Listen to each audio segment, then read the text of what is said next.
Ciao a tutti, oggi rispondiamo a una domanda abbastanza frequente che fanno i proprietari di cani e gatti.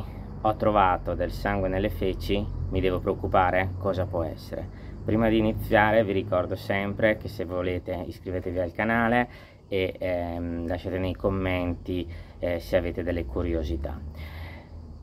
Non è un orso, è semplicemente il mio gatto che oggi si è impossessato della postazione dove faccio i video. Partiamo subito.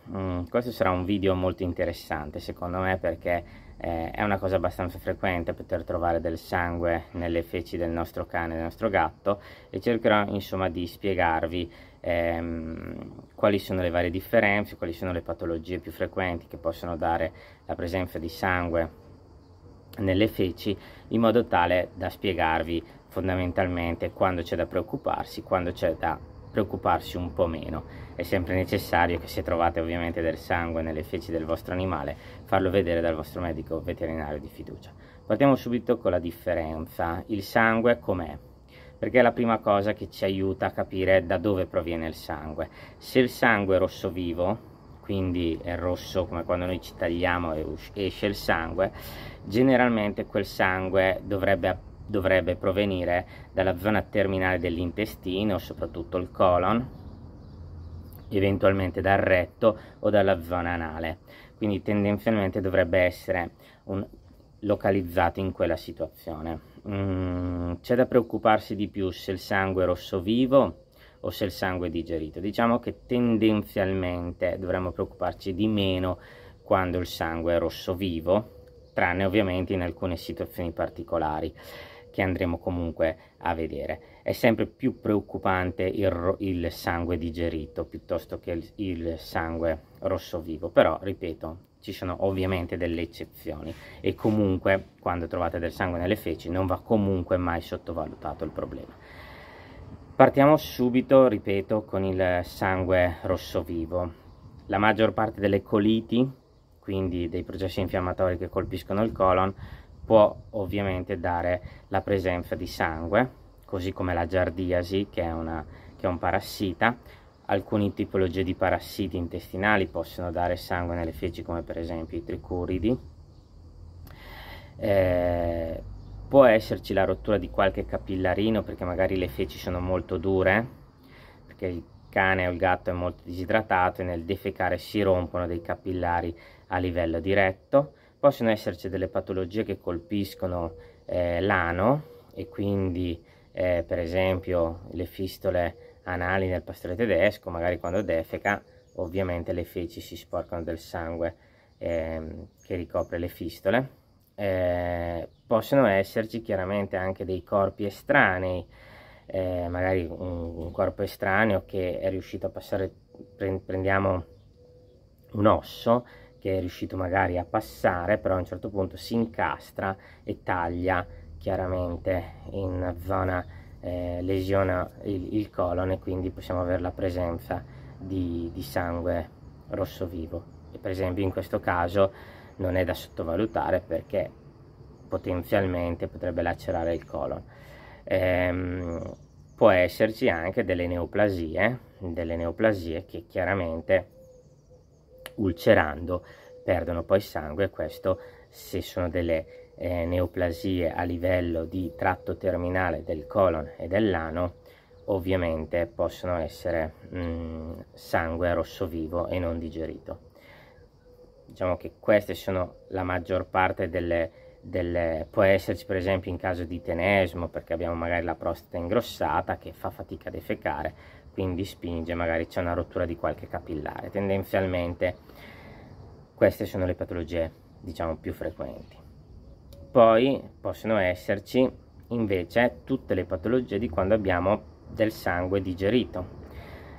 Cosa troviamo quando abbiamo del sangue digerito? Sangue molto scuro, nero, perché ha subito un processo di digestione da parte dell'intestino tenue, il primo tratto, e quindi arriva poi nelle feci digerito. In questo caso ovviamente abbiamo una serie di patologie che possono essere molto gravi, e quindi quando noi medici veterinari troviamo delle feci o nere o con presenza di sangue digerito, siamo molto più preoccupati rispetto al sangue vivo, anche se, come vi ho spiegato prima, in alcune neoplasie possono esserci chiaramente del sangue, neoplasie del tratto terminale del colon o dell'ano, del retto, possono esserci comunque la presenza di sangue rosso vivo, però tendenzialmente ci preoccupiamo onestamente più del sangue digerito.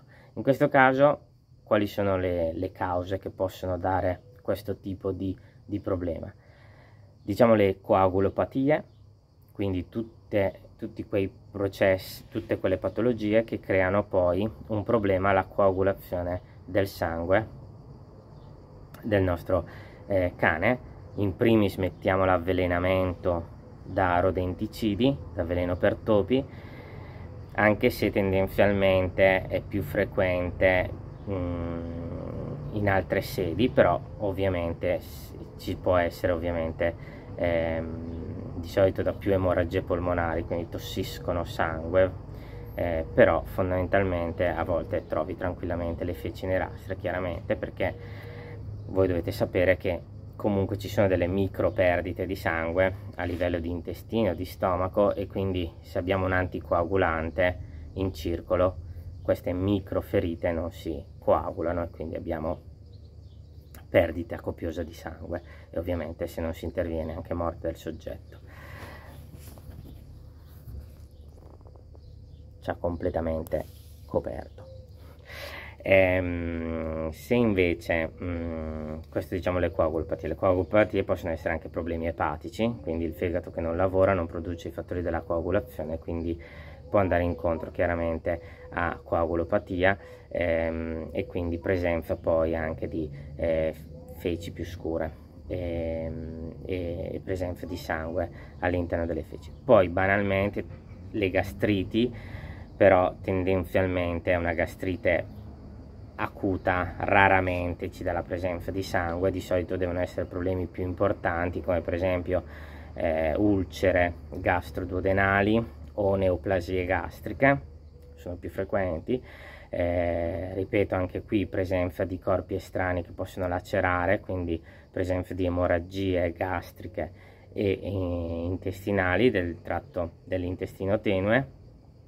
Possono esserci anche la presenza, per esempio, di parassiti come gli ancilostomi, che chiaramente sono ematofagi, quindi possono anche dare la presenza è più raro chiaramente la presenza di sangue nelle feci, però essendo ematofagi possiamo avere anche la presenza di sangue digerito. Le neoplasie, come ho detto, quindi tendenzialmente tutte neoplasie, corpi estranei. Può esserci anche a volte del problema legati tipo all'intussuscezione, che è praticamente un tratto di intestino che entra nell'altro e può avere presenza di feci nerastre, però tendenzialmente sono patologie del tratto gastroenterico, che comprende lo stomaco e l'intestino, quindi l'intestino tenue, quindi fondamentalmente sono un po' più per noi medici veterinari importanti, tra virgolette, cioè ci preoccupiamo molto di più quando troviamo il sangue digerito, perché sospettiamo qualcosa molto spesso di più grave rispetto a magari una banale colite. Non è mai banale neanche la colite se non viene curata, però per farvi capire anche noi medici veterinari, chiaramente nel momento in cui ci si presenta un caso, anche noi ovviamente abbiamo delle soglie di preoccupazione, nel senso che in base al sintomo sappiamo chiaramente cosa potenzialmente possiamo andare incontro e cosa potenzialmente non possiamo andare incontro.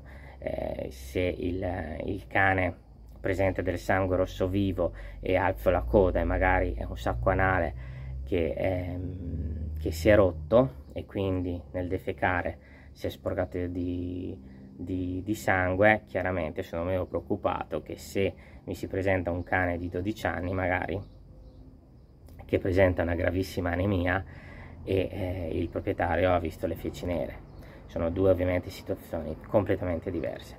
Quindi per arrivare, diciamo, al nocciolo della questione, se io proprietario vedo del sangue nelle feci, cosa devo fare?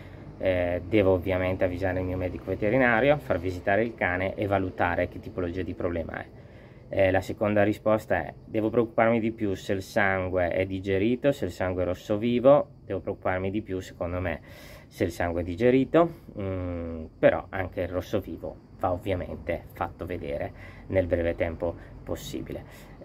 Spero che questo video vi sia piaciuto e ci vediamo alla prossima. È la presenza del micio che ci ha fatto solo vedere per la parte posteriore. Un saluto a tutti.